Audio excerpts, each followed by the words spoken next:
Hello there, Fright fans. I left my front door unlocked specifically for you guys. It is around midnight, and well, I hope you guys brought some midnight snacks, because tonight's tale will get you quite hungry. So, without further ado, let the story begin. The pitch darkness enveloped my eyes as I lay on the bed staring up at what I thought was the ceiling. Sleep had all been eluded me as I tossed and turned, trying to disrupt that all too familiar dead silence that permitted through the dark. I still couldn't sleep. I groped around in the dark looking for my phone, my hand anxiously anticipating that smooth, plastic coolness. Yet, all I could feel was the damp lukewarm of my sheets. I peered over my bed and groped the floor and found it. I swept it up and welcomed the luminescent glow as it filled up the room. The numbers 0, 1, 3, 7 were plastered on my screen. The phone notification told me that I had 3 unread messages, all sent about an hour ago. Curious, I tapped my screen and the text window popped up. The sender's number was an unfamiliar, odd-looking number. The sender was definitely not in my contacts. I proceeded to read the messages. The first bubble read, "Hi, dimwit.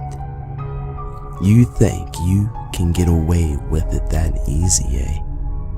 Puzzled, I read on, glancing at the second bubble of text.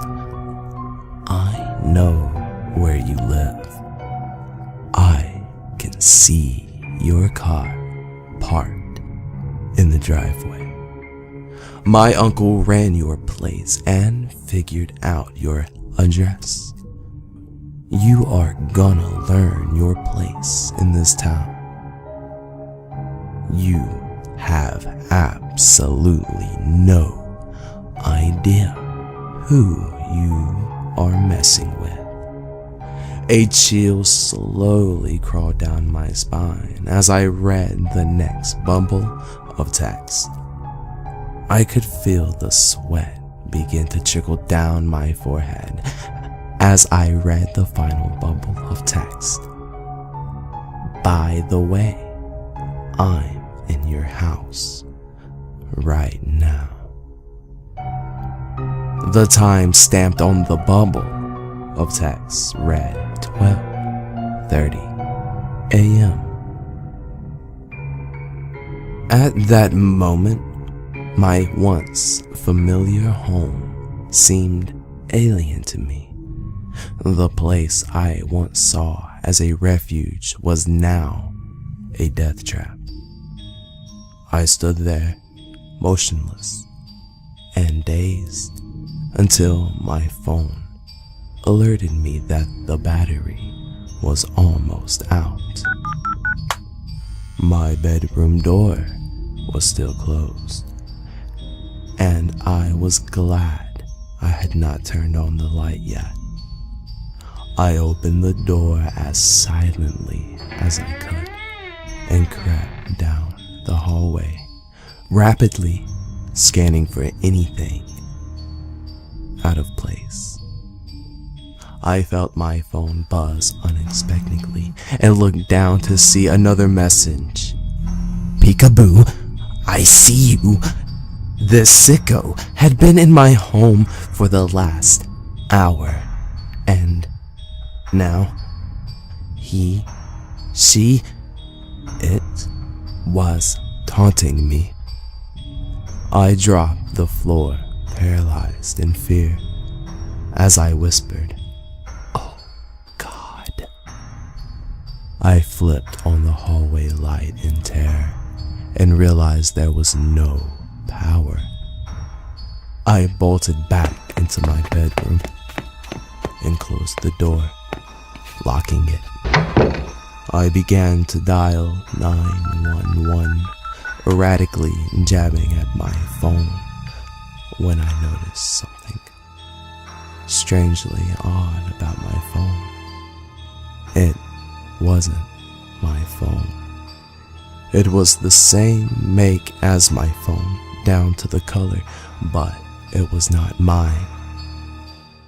Using the light from that strange phone, I dropped to my knees and peered into the darkness under my bed to see eyes peer back at me. A sadistic grin on the intruder's face.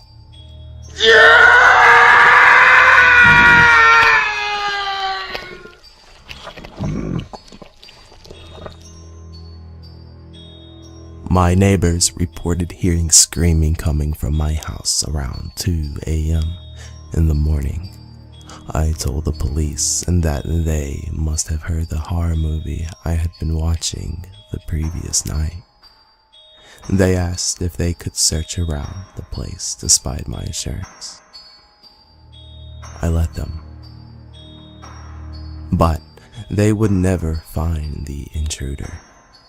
They would never know what happened to the poor soul who dared enter my lair.